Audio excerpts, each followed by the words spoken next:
이제 한양대 수시 1차, 2차에 대해서 설명을 드릴 거예요. 일반 전형 중심으로 설명을 드릴 거고요.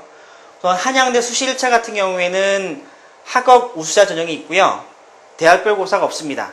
대학별 고사가 없고 이제 교과 성적으로 1단계에서 걸은 후에 이제 비교과를 합쳐서 학생 선발하게 되는 거죠. 문제는 학과마다 수능 최저가 다르기 때문에 그런 부분, 특히 이제 특성화학과인 선도학과인 정치학과 파이낸스 경영 같은 경우에는 수능 최저 잘 보셔야 돼요. 그래서 이제 인원을 이렇게 배정을 했고요. 그래서 제가 이제 다른 학교 수시 설명할 때 말씀드렸지만은 비교과 스펙 이게 아니라 자기소개서 추천서 잘 써주셔야 됩니다. 무슨 말씀인지는 뭐 연대 강의라든가 서울대 강의 들어보시게 되면 제가 그런 부분을 설명해 놨으니까요. 한번 살펴보시고요. 내가 과도한 비교과 스펙의 합격을 보장하는 게 아니라 서류를 좀 잘 준비를 하셔야, 특히 이제 자기소개서, 추천서, 모집단에 대한 열정, 그리고 학교 선생님을 통해서 왜 이 학생이 이 학과에 들어와야 되는지 그 추천사유가 분명하다면은 특별한 비교과가 없어도 좋은 결과를 얻을 수가 있어요. 중요한 거는 교과 성적이 1단계가 좀 본인이 돼야 통과할 수 있다는 거죠. 물론 2단계 같은 경우에는 이 교과 70에 이 비교과가 들어가기 때문에 교과 성적이 합격자를 기준으로 소폭 전년도보다 낮아질 수는 있습니다.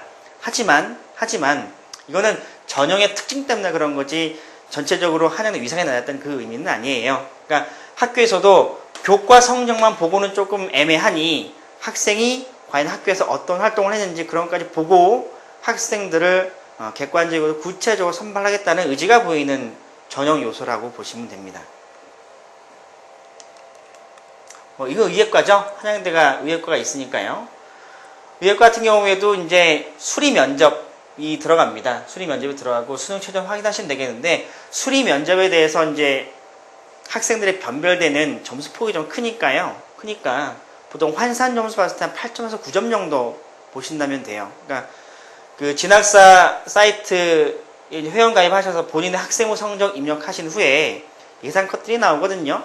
그건 좀 유료 서비스이기 때문에 제가 강하게 말씀 못 드리지만, 그 예상 컷과 본인의 점수가, 환산 점수가 등급이 중요한 게 아니라고 그랬습니다. 대학은 항상 환산 점수로 학생들을 선발하기 때문에 내가 1.3등급이다, 1.5등급이다, 그건 의미가 없다고 제가 말씀을 드렸어요. 그래서 그 환산 점수 기준으로 한 8, 9점 정도는 의예과 같은 경우에는 수리 면접으로 충분히 뒤집을 수 있다. 그리고 비교과 영향력이 늘을 것으로 예상. 왜냐하면 앞에서 말씀드렸듯이 2단계의 비교과가 들어가기 때문에 1단계 통과한 학생들에서 비교과 때문에 걸러지는 경우가 있을 거기 때문에 제가 이렇게 써놓은 겁니다. 그러니까 비교과 영향이 늘어나지만은 제가 아까 말씀드린 것처럼 서류 좀 잘 준비를 하셔야 좋은 결과를 얻을 수 있다고 예상이 됩니다. 수시 2차를 보죠. 수시 2차 같은 경우에는 우선 선발이 있죠. 50% 우선 선발이 있고요.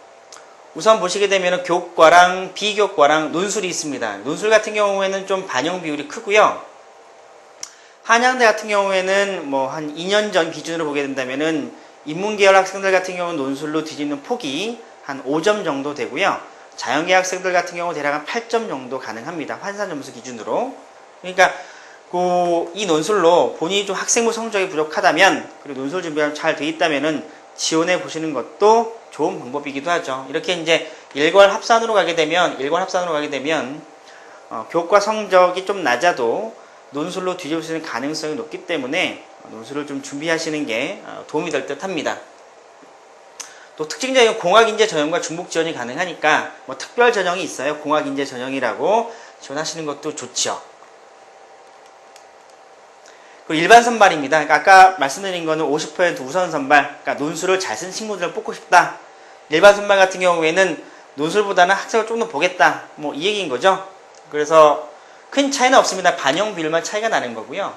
논술 같은 경우에서 뒤집히는 경우가 좀 한양대 같은 경우는 많기 때문에 논술 준비를 좀 잘 하시는 편이 좀 낫습니다. 그러니까 논술로 학생들을 변별하려는 의지가 좀 강한 대학 중에 하나가 한양대입니다. 한양대. 그러니까 여러분들이 한양대 논술 우습게 보시면 안 되고요. 좀 차근차근 스텝 바이 스텝으로 준비하시게 되면 좋은 결과를 얻을 수 있을 것이라고 예상을 합니다. 그래서 한양대 수시 지원을 잠깐 말씀드리면, 제가 서두에서 한양대에서 선도학과, 특성학과라고 그러죠. 세 개를 말씀드렸습니다. 물론 또 융합전자공학부라는 것도 새로 학과가 생겼죠. 근데 그거는 기존의 학과를 좀 합친 거라서 제가 이제 그 부분을 좀 뺐고요.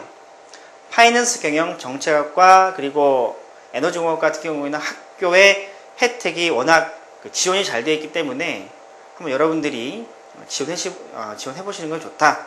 그리고 수시 1차, 수시 2차로 봤을 때 수시 1차 같은 경우에는 학생부 교과로 거르고 그다음에 비교과로 학생을 선발하기 때문에 학생부가 낮은 친구들은 지원하기가 어렵다. 하지만 학생부가 일정 부분 통과된다면 2단계에서 비교과로 걸러지기 때문에 비교과의 영향력이 세질 것이다. 하지만 제가 비슷한 말 계속 드리겠지만 비교과 스펙을 믿고 쓰시는 것은 바람직하지 않다. 그 수시 2차 같은 경우에는 우선 선발이 있고 일반 선발이 있는데 논술 비중이 크기도 하고 논술로 학생을 뒤집는 학교 의지가 강하기 때문에 여러분들이 논술을 잘 준비하신다면 학생 성적이 좀 낮아도 뒤집을 가능성이 충분히 크기 때문에 지원해보는 것도 여러분들이 한번 생각해 보시는 게 도움이 될 것 같습니다. 한양대 수시 지원 전략 이것으로 마치겠습니다. 감사합니다.